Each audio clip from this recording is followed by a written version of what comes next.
नमस्कार मंडळी. 2024च्या विधानसभेची निवडणूक आटोपली आहे. तिवसा विधानसभा मतदारसंघामध्ये आपल्याला काही मतं कमी पडलेली आहे आणि आपला काँग्रेस पक्षाचा महाविकास आघाडीचा तिथे पराजय झालेला आहे. याच्या आधी आपण भरपूर साऱ्या निवडणुका लढलेलो आहे. माझे वडील आमदार होते, त्याच्यानंतर 25 वर्षानंतर यशोमती आमदार झाली.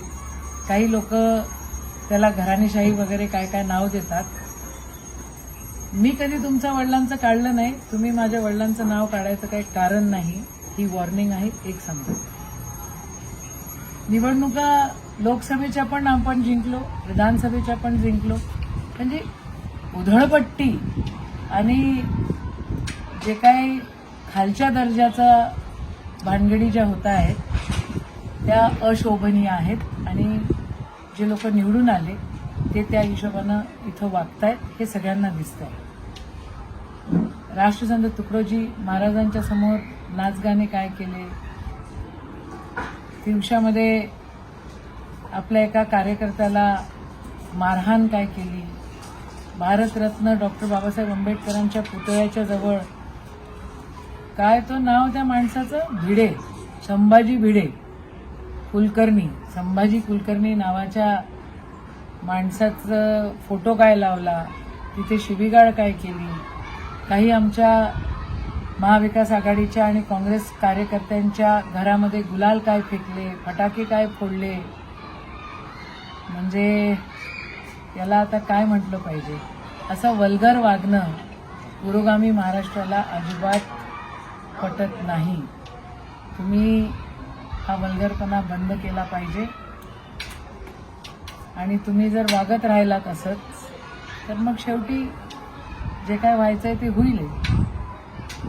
पोलीस स्टेशनमध्ये मंडळी गेली, रामटके नावाचा एका आपल्या कार्यकर्त्याला मारहाण त्या ठिकाणी गेली. तो कंप्लेंट करायला गेला तर पोलीस स्टेशन कंप्लेंट घ्यायला तयार नव्हतं. शेवटी लोकांना आंदोलन तिथं करावं लागलं आणि मग गुन्हे तिथे दाखल झाले. अशी अरेरावी आम्ही खपवून घेणार नाही. माझ्या मतदारसंघातल्या सर्व मतदारांना, सर्व माझ्या कुटुंबातल्या लोकांना मी आवर्जून सांगते की या अरेरावीला घाबरण्याची गरज नाही. तुमची लेक, तुमची बहीण अजून या ठिकाणी आहे. मी काय मेलेली नाही, मी जिवंत आहे. महाराष्ट्रामध्ये जी काय अरेरावी चाललेली आहे ती देखील समोर येते आहे. मशीनमधले घोळ देखील समोर येतात आहे.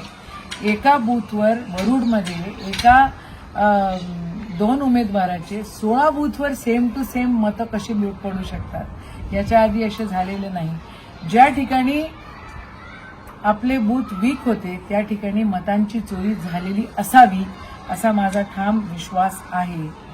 आणि आपण राजकारणामध्ये सेवा करण्यासाठी आहोत. ती सेवा आपण अविरत सुरू ठेवणार आहोत.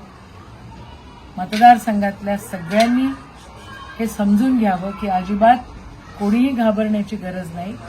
हमखास तुम्ही या. मी 1-2-4 दिवसांसाठी मी कुठे बाहेर जाते. 2-4 दिवसांनी मी परत या ठिकाणी येणार आहे आणि तुमच्या सेवेसाठी मी हजर आहे. पण अरेरावी कोणाची सहन केल्या जाणार नाही, एवढं नाही. जय हिंद, जय भीम, जय महाराष्ट्र.